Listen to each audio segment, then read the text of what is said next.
The skill set that's needed is compassion, an ability to manage time and be there and provide some companionship. Now at 5, hiring Hoosiers, the local company that needs to hire people to care for seniors, an even greater need due to the pandemic. How you can score one of these positions. Not everyone can leave their homes to get vaccinated. Coming up, how the vaccine can come to you. And when it comes to college basketball next month, Indiana is the place to be. Not only are we hosting the entire NCAA men's tourney, another tournament is moving here. From the station working for you, this is WRTV News at 5, streaming now. First at 5, a wintry mix of snow, sleet, and rain has arrived in central Indiana. A windy and wet evening is ahead. It is a storm team alert day, and Chief Meteorologist Kevin Gregory has some concerns for the overnight hours. Kevin, fill us in. Well, it's all about this, the temperature. Currently, we're above the freezing mark, and we've got larger-than-life snowflakes in much of central Indiana. At first today, it was a wintry mix, and you thought, well, do I have freezing rain or sleet? It's all about the bounce. If you have a sleet, I laid on the ground for you here so you could get these ice pellets. They're just frozen raindrops that hit and then bounce, and that's the sleet that we've had at times through the day. And now we have rain and some big snowflakes. Temperatures 37 in Muncie, otherwise just slightly above the freezing mark, and that's critical. That will change as we get later in the evening. Once the precip ends is when we'll really start to see then the precipitation or the temperatures fall off. There you can see from Indy north, the most likely spots for the snow. Southwest of Indy, it's in the form of rain. Some of these bursts of snow will be fairly heavy, so you may see a change in your visibility. Temperatures working in our favor, though. But where we've had sleet and enough to cover the ground, you can find slick spots despite the temperatures being above freezing. We work our way from 7 to 9. Look what happens in western Indiana by 9. Temperatures below freezing. Precip ends by 11. The precip ends for almost all of us, and then by morning you're looking at temperatures that will be in the teens to around 20. The wind will be strong, gusting over 30 miles per hour through the evening. We've already had a 37-mile-per-hour gust. It's a busy forecast with a lot more going on through the weekend. We'll talk about that shortly. We will catch up soon, Kevin. Thank you. Now to the latest on the coronavirus in Indiana and how it's affecting the job market. Over the course of the pandemic, more families are choosing to keep their senior relatives at home rather than moving them to retirement facilities. And that's led to a growing need for at-home caregivers. WRTV's Alyssa Donovan shows you one company needs to fill more than 100 positions over the next 2 weeks. The need for caregivers has increased substantially during the pandemic, and now one central Indiana company is looking to hire dozens to fill that need. I grew up in Buffalo, New York. Yeah, and they always had a lot of snow there, didn't they? Oh, we did. All the time. Jessica Welch is 97 years old. In the morning, the snow would be about my chest. For the last 2 years, Welch, an accomplished educator, has been sharing stories like this and decades of wisdom with her caregiver, Brenda Steckler. I learned so much from her. Welch needs daily assistance, so Steckler comes over for several hours every day. You ready for lunch, Mrs. Welch? Yeah. Okay. Just helping her day-to-day activities, whatever she needs help with. And this is so that she can stay in the home longer. She feels more comfortable in the home. A comfort many families are choosing for their loved ones, which has led to an increase in demand for at-home caregivers in Indiana. What we've seen during COVID is a lot of individuals are wanting to stay sheltered in home with trying to find a place of safety. And so we've actually seen an increase of need from seniors, again, staying in their home, which then means we need more caregivers to help come in and provide care for them. Home Instead Senior Care is looking to hire more than 100 people for these positions. Along with daily tasks, caregivers also provide companionship. We both share the same faith. We're both Catholics, so we pray every day together. Time commitments for these positions vary. Steckler spends around 8 hours a day here. Welch's family says without someone like her, they would have to make a change. I think we would have had to find someplace else for her to live. She's happiest here, and as long as we can make that happen, we will continue to do that. I'm Alyssa Donovan, WRTV. Home instead care positions are available right now, and local hiring managers expect the need to continue rising. You do not need any certifications for the job, and the company provides training. For more details on how to apply, visit hiringhoosiers.com. For some high-risk patients 65 and older, leaving their homes to get vaccinated for COVID-19 isn't possible. But one group is ensuring our most vulnerable population is still protected from the virus, bringing the vaccine to them. This mobile integrated health team with Oak Street Health goes door to door, making sure people who want to get vaccinated can. 93-year-old Anna Louise Springs and 84-year-old Mary Steele got their shots today in the comfort of their own homes. I see the people getting these shots, and nobody flinches. I said, no, really, must not hurt very much. I'm done. Are you sure? Really? Yeah. Couldn't feel it. Easy peasy. It was easy, better than I thought it would be. I was scared and everything. The Oak Street Health Senior Medical Director says they are really focused on access, making sure underserved communities received good health care. With 7 centers throughout the state, eligible patients can sign up online. We will attach that link easily for you on our website at WRTV.com. And there are now 258 locations around the state where you can get a vaccine. Check out this map at WRTV.com. It shows all the sites. A reminder, anyone 65 and older or a healthcare worker or first responder can register for a vaccine by going to ourshot.in.gov or by calling 211. And as of this morning, nearly 638,000 Hoosiers had received their first dose of the vaccine. That's an increase of more than 27,000 from yesterday's number. And more than 178,000 are fully vaccinated. If you check out the latest report on the number of Hoosiers who have died with COVID-19, you may see the overall number is quite a bit higher today than it was yesterday. There are 37 newly reported deaths that occurred between November 19th and yesterday, but the overall number is now more than 11,000. State health officials revealed yesterday that an audit discovered more than 1,500 additional Hoosiers have died with COVID-19 since March. State Health Commissioner Dr. Christina Bach said the audit cross-checked death certificates, the reporting hotline, and electronic reporting system, revealing those new numbers. For the first time in 4 days, the number of new cases has risen to more than 2,000. Today's number is just over 2,400. They were recorded between May 20th and yesterday, but the 7-day positivity rate has dropped a bit again. It's at 7.5%. You might have heard news reports that dogs can sniff and tell whether someone's infected with COVID, but one group of scientists at IUPUI is working on figuring out what dogs are smelling so they can make a breathalyzer that can identify COVID in people. WRTV's Megan Shin introduces us to the team behind this research. Inside IUPUI's School of Engineering and Technology, a small group of scientists is working hard to help fellow Hoosiers get out of this pandemic. We have 2 sensors testing right now. All of the sights and sounds are part of the process to create a COVID-19 breathalyzer.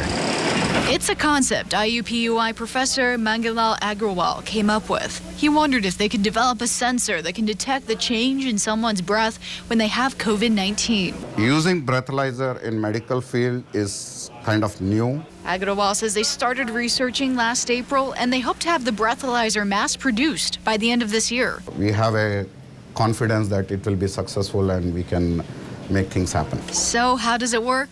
That's where teamwork comes in. As we're talking about it, it's going to directly inject into the gas chromatograph. It starts with getting volunteers to breathe air into bags. Then the breath samples are carefully transferred into vials. This machine helps break down the samples to molecules and turns it to digital data. Mark Woolham is the PhD student who helps with this step. I really think our tactic is very unique.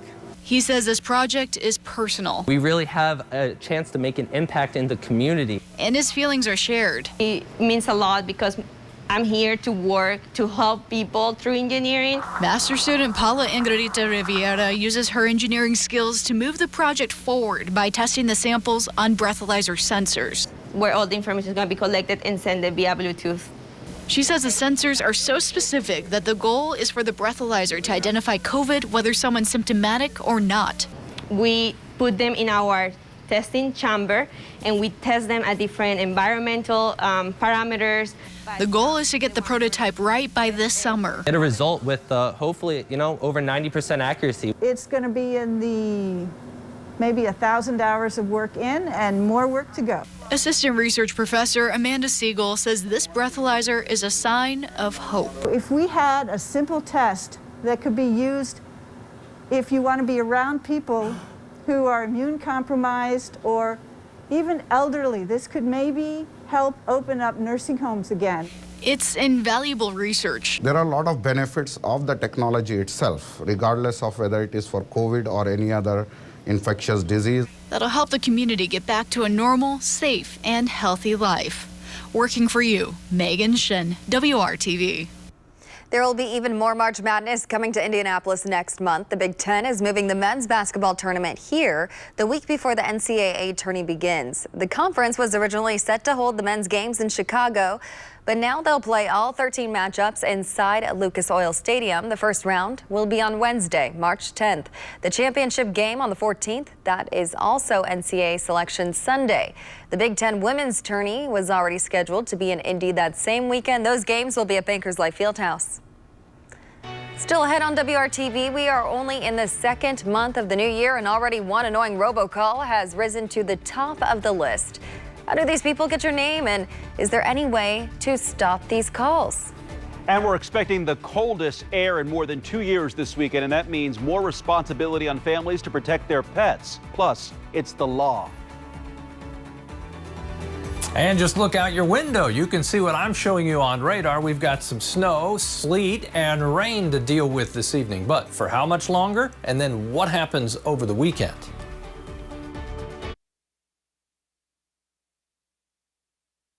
Oh, are you getting any unwanted robocalls on your cell phone in this new year? Many of us are, and it turns out many of them have to do with your car. Consumer reporter John Matarese explains what you can do to stop them so you don't waste your money. With all the things we're dealing with this pandemic, marketers and scammers are still calling our cell phones. And the #1 call so far in 2021 has to do with your car's warranty. Have you ever answered your phone and heard something like this? And this is a courtesy call to renew your warranty before we close the file. It seems every day someone needs to reach you about your warranty expiring. Hi there, this is Jessica calling in regards to your Volkswagen warranty. Sometimes they even know the make of your car. How do they know that? They buy it from manufacturers in the state. But the FTC says buyer beware. In many cases, these are shady companies that may sell you a warranty your dealership won't honor. And from the Doesn't That Stink file, the worst thing you can do when you get these calls, pressing 1 or 2 to opt out. That tells them you are a live person, and you may get even more calls, and that stinks. Have an Apple iPhone? There's a secret setting to now block them. Go to Settings, then Phone, and look for Call Silencing. You can then silence unknown callers, and they'll just go to your voicemail. Have an Android phone? Check with your cell provider on how to block unknown calls. If you want an extended warranty, talk to your dealer about which warranties they'll accept in their shop. That way you don't waste your money. I'm John Matarese, WRTV.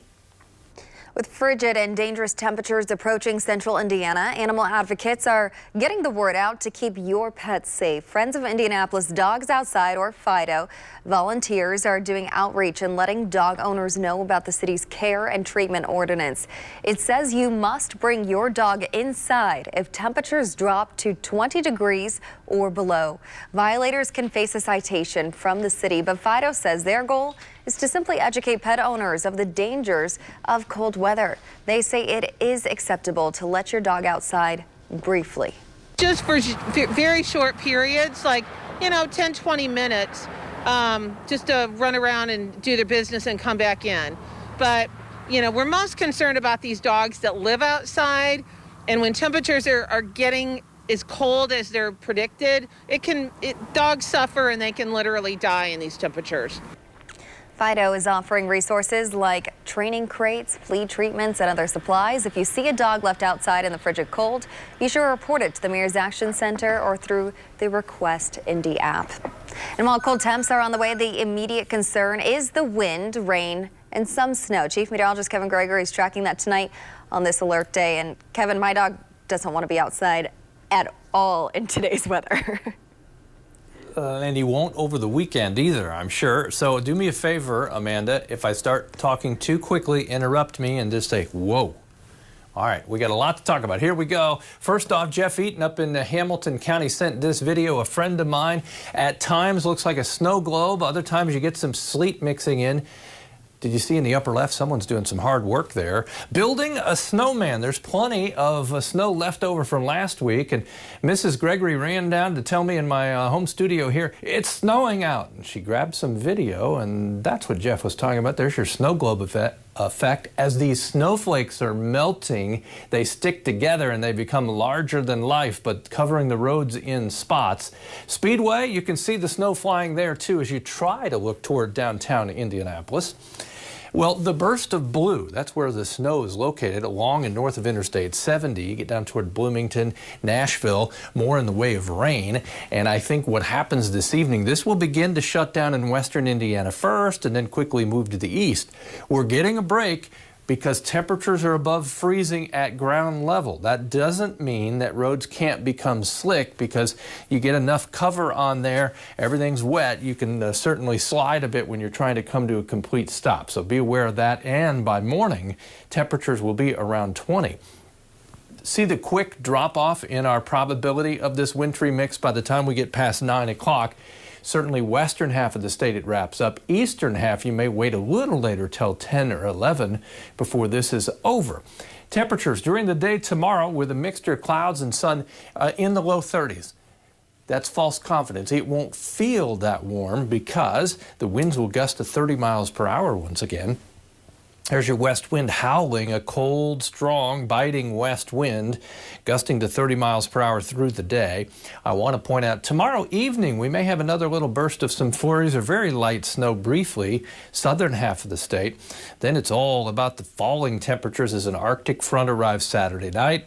Leaves us in the teens for highs on Sunday and will likely deliver some more light snow. We pick this up 4 o'clock in the afternoon Saturday into the evening hours, 7 o'clock to 11, sliding right through central Indiana and then departing to the southeast overnight into Sunday morning. And there's the clearing line as well. But behind, we may see 1 to maybe 2 inches to the north of dry, fluffy snowfall. Should be less than that south and east of Indianapolis. I think I've talked at a nice pace because Amanda did not have to interrupt. Temperatures during the day, Saturday and Sunday, falling and much colder. Low temperatures, single digits, as you can see. We've backed off on below zero temperatures because of cloud cover around, but we'll reevaluate based on how much snow we see Saturday night. It's cold all next week. I know your pain, Kevin. I see all the time, all the time. Can't even get a word in. Hey, the rain will speed up the melting of our snow, but look at how they're putting the snow in Lake Geneva, Wisconsin to creative use. Look at that. Some of the best snow sculptors from across the nation are there right now for the U.S. National Snow Sculpting Competition, It's part of Lake Geneva's annual Winterfest. There are 11 teams from as far away as Florida and Alaska. Sorry, there are none from Indiana. They have 72 hours to create larger-than-life works of art out of 10-foot by 8-foot blocks of snow. There is no prize money, but the winner gets to compete in international competitions. The thing with sculpting is there's such a dynamic to it. It brings out emotions in people. It brings out joy, brings out sadness. If you happen to be headed to Wisconsin this weekend, that event runs through Sunday. Looks like a fun time. Hey, they're the mittens people have been talking about since the inauguration. Now you'll be able to buy your own pair of Bernie Sanders mittens. Well, it's not just a meme anymore or a bobblehead. You're going to be able to get your hands on, or should we say in, a pair of Bernie Sanders mittens. The mittens the Vermont senator wore on Inauguration Day immediately went viral after a picture of him wearing them was widely shared on social media. Vermont second grade teacher Jen Ellis had given the mittens to Sanders years ago during a campaign. She made them herself out of an old wool sweater and fleece made from recycled plastic bottles. She does not make them anymore, but demand is so great, she's now partnered with the Vermont Teddy Bear Company to mass produce those iconic mittens. I'm going to work with them so that they are exactly the way I made them, or as close as possible. Everybody who wants these mittens will get them, and they will have my seal of approval. Well, the company will donate some of the profits from the sales of the mittens to Make-A-Wish Vermont. WRTV spoke with the company today. They can't give a date when they'll hit the market, but they've already developed a prototype with Jen, and you can sign up for updates on their website. I bet they sure are warm. Every day, thousands of eligible Hoosiers are getting the COVID-19 vaccine, but there are barriers for many people keeping them from getting vaccinated. Tonight at 6, we look at what those barriers are, what's being done to remove them, and show you the options available if you want the vaccine. And many women are trying to navigate pregnancy, delivery, and postpartum during the pandemic. How one Indiana woman is using fitness to help those new mothers. Next at 5:30.